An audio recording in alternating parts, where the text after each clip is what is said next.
Hey guys, welcome back to Haunted the Truth. Mark here, and this episode is slightly different. I'm not out investigating or in some creepy building somewhere. I'm going to be talking about what lights that I use when investigating, doing lives and going out and about. I've had a few people ask me when I've been live, what torches am I using, or when I'm in here, what lighting am I using. Even if you're urban exploring or just a general filmmaker, you might want to stick with this. Either way, if you're enjoying it, and stick around to the end. Let's kick things off with this torch right here. So this is the Nebo FL 3000. So the 3000 is the lumens. That's how bright it can be. So it's really bright. It's got two settings of brightness. So there's one like that. And if I hold it down, it brightens up a little bit more.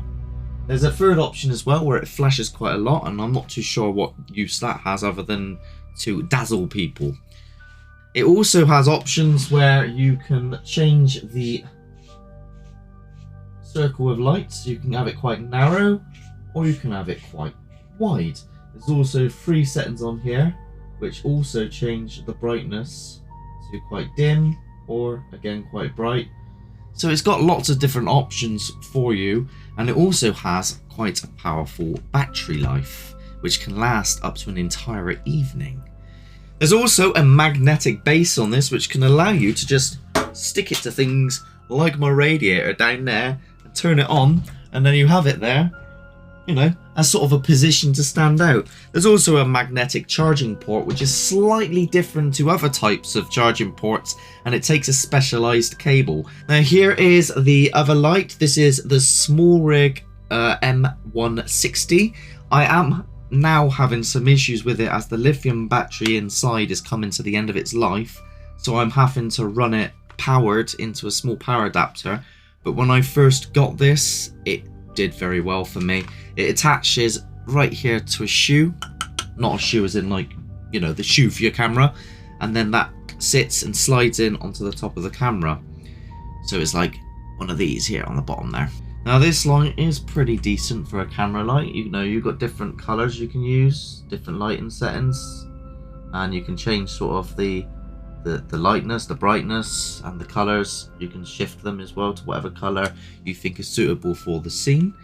Small Rig do other options which are a little bit smaller than this, maybe even a little bit bigger than this, but for what it was, I considered this light to be really good back in the day. It also didn't cause flashing on the screen or lines coming down the screen, which other different types of lights like this one, which is a really old light that I had, you can tell this has been through the wars, this causes lines to come down the screen. Although this one was also a decent light as well, it wasn't that great for filming due to this issue.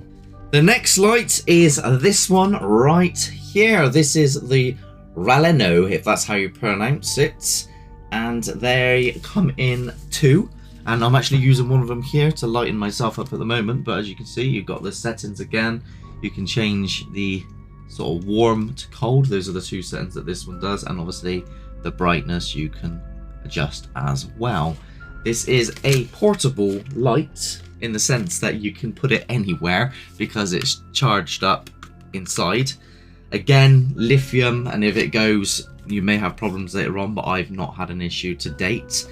It does also have the option to power it on the go, and it comes with 2 stands for both lights that you can place, and you can pretty much take them anywhere you want and just leave them up to about 3 hours, I would say, probably at a push, and they should both last throughout the evening up to that point, and then the batteries are going to start draining from there on.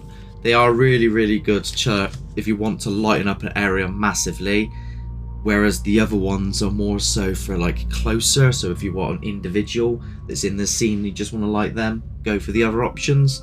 If you want it to look creepy with a torch, go for the torch. But if you want to lighten up the scene, this is the one for the job. Now, I may have spoken about these in previous videos, but I'm going to go over them again. So these are IR lights. Now, if I turn them on, you're not going to see much going on from just that. It just looks like a pink light. But these are 2 different models, and one of them is, it's just called IR Torch. If you look that up on Amazon, you'll find it.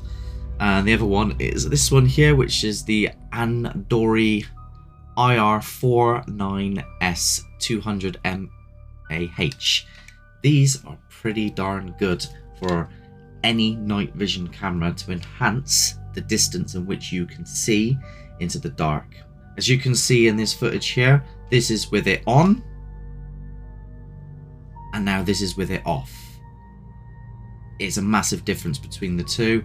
And then there's this larger one which has a dial to make it more brighter, and if you don't want it that bright to save battery, you can bring it down slightly. The smaller one does have a similar feature as well, but this has more customizable distances between the two. And if you've got more than one night vision camera, you can dot them around the room as well, and not just have them on the cameras, to try and have like different areas of the room lit up, so the whole area is lit up. It's entirely up to you how you would do it, if you wanted to use the shoe or if you want to place them down. Either way, I do recommend these for anybody that is using night vision cameras, as it really does help see a lot more. Anyway, hopefully I've covered everything there. Thank you so much for everybody that decided to watch that, even those of you that are not into filming or lighting or anything like that. I appreciate you sticking through this video. If you do want to see these in action a little bit more and you haven't checked out any of my footage before, go look over at the rest of the videos on the channel and investigations and lives that I've been doing, and you're going to see everything there. Until next time, thank you so much. Please subscribe, like and share. Have a good one.